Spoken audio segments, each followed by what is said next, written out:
Sweden is the walking definition of a smart power nation. It's true, they're a small country. They only have 10.4 million people. They are not one of the largest economies on the planet, so they don't have anything really overwhelming and awe-inspiring in size or magnitude. But that's not where their strengths lie. Sweden can't brag about having a very large army or navy or air force, but if they had to, they could easily repel one, like Russia. And one of the things you're going to hear a lot when it comes to Swedish defense is low cost, but effective. That is their entire strategy, and it's been working like a charm. And Sweden's already been nailing the drone problem that everyone's worried about. While the United States does have something incredible, the Leonidas system, Sweden has two things, and one of them is the LOK. It is a multi-tiered system developed by Saab, which is Sweden's top producer. And in fact, every piece of weaponry and innovative technology for defense that I'm going to be mentioning about Sweden has come from Saab. Pretty much they use one of the world's top radar systems, the Giraffe, made by Saab, to point machine guns automatically at any of the incoming drones. And the crazy thing about developing the counter-drone system was that sometimes it can take a year or years to do this. But no, the Swedes did it in 83 days. But if machine guns isn't fancy enough, they also have something called Nimbrix, which is a micro-missile system. You see, right now, short-range air defense weapons cost between $100,000 to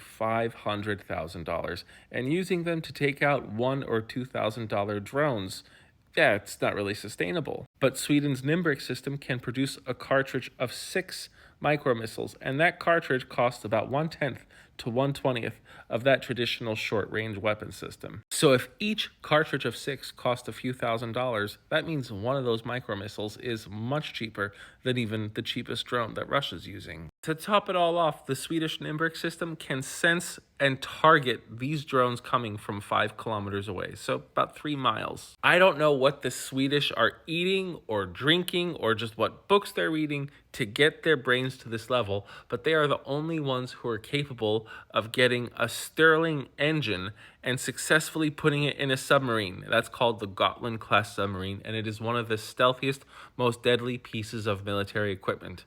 Oh, actually, don't forget, they just upgraded it to something called the Blekinga class, which is going to be even more formidable. If you're curious about that, I've attached the previous post I made in February to the captions. Take a look. But something very often overlooked about Sweden that shouldn't be is that these guys are always ready for some kind of war, just in case, most likely because Russia is right there. Almost all of the Swedish road systems, highways, are built to have fighter jets take off just in case. And one in particular, the JAS Saab, one of the few fighter jet types that can actually compete against America's. I'm not saying they could take out a F-35 or an F-22, okay, I'm not crazy, but anything below that par, I think at the very least, the Model E could do it. So not only can they take off on roads and highways, they are very easy to maintain, they are sturdy, they can jam almost any type of radar detection, and they are one of the cheapest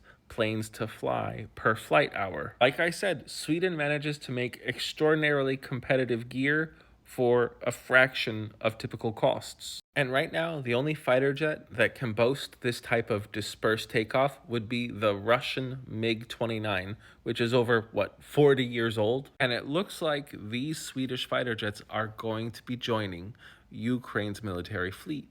Now, something that Ukraine and these Swedish fighter jets have in common is that they are built to take on several enemies at once. And I'll say it again, Sweden is one of the few countries that deserves the term smart power. Thanks for watching.